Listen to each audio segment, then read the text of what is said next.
In the tranquil countryside of 19th-century England, amongst the rolling hills and quiet hamlets, our tale takes place, in the beloved and bustling Bennet household, where 5 unmarried daughters provide endless concern for their mother's delicate sensibilities. The family's fortunes hang in the balance with the shadow of an entail upon their modest estate, Longbourn, promising to disinherit the daughters after their father's death. Our focus narrows to the spirited and intelligent second daughter, Elizabeth Bennet, with her sparkling eyes and sharp wit, a woman too full of mind and vitality to be confined by society's restrictive corset of propriety. Her world is set into delightful disarray with the arrival of the wealthy and seemingly aloof Mr. Fitzwilliam Darcy, alongside the charming and genial Mr. Charles Bingley, who immediately becomes smitten with the eldest and fairest Bennet sister, Jane. In the grand ballrooms where the genteel society gathers, resplendent in their silks and satins, the sparks begin to fly. Darcy's initial dismissal of Elizabeth as tolerable, but not handsome enough to tempt me, fuels her prejudice against him. Yet, beneath his proud exterior, Darcy finds himself inexplicably drawn towards Elizabeth's lively mind and unaffected manners. The story progresses like a stately dance, punctuated by the twirling turns of fortune and the faltering steps of misunderstanding. Jane and Bingley's budding romance is thwarted by his manipulative sisters and Darcy, who doubts Jane's affection for his friend, much to Elizabeth's dismay. Concurrently, Elizabeth finds herself charmed by the dashing and seemingly forthright Mr. Wickham, who presents Darcy in a malicious light, further cementing her prejudice. Elizabeth's world is upended when Darcy, in a moment of passion, confesses his ardent love for her. His proposal, steeped in the pride of his social standing and marred by his denigration of her family, is vehemently rejected.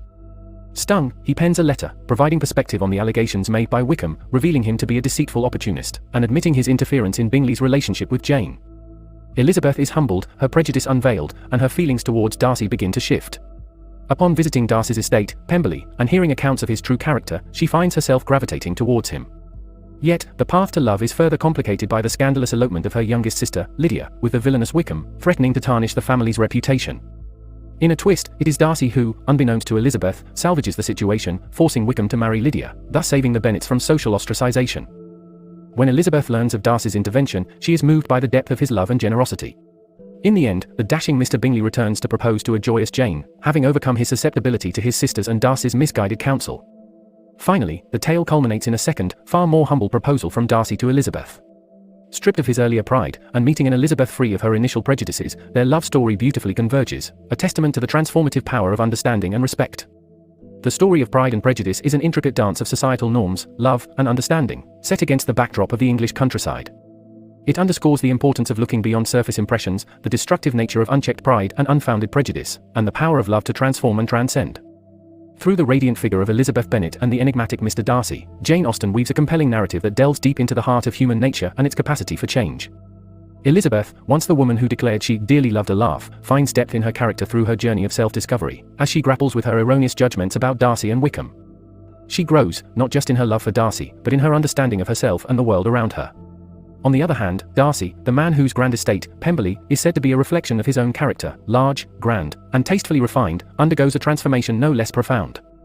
He learns the value of humility and the error of his pride, understanding that true nobility lies not in status or wealth, but in character and kindness. His love for Elizabeth softens him, pulling him from his lofty pedestal and humanizing him. In the end, it's not just about Elizabeth and Darcy's union, but also the reconciliation of their personal growth and self-awareness. Their journey to each other, fraught with misjudgments and misconceptions, serves as a mirror to the society they inhabit, a world obsessed with rank, wealth, and appearances.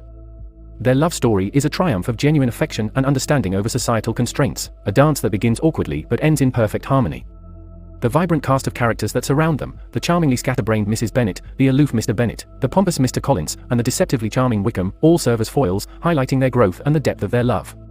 Jane Austen's Pride and Prejudice is a timeless tale, a delightful symphony of manners, wit, and romance that continues to captivate readers with its depiction of human follies and the enduring power of love.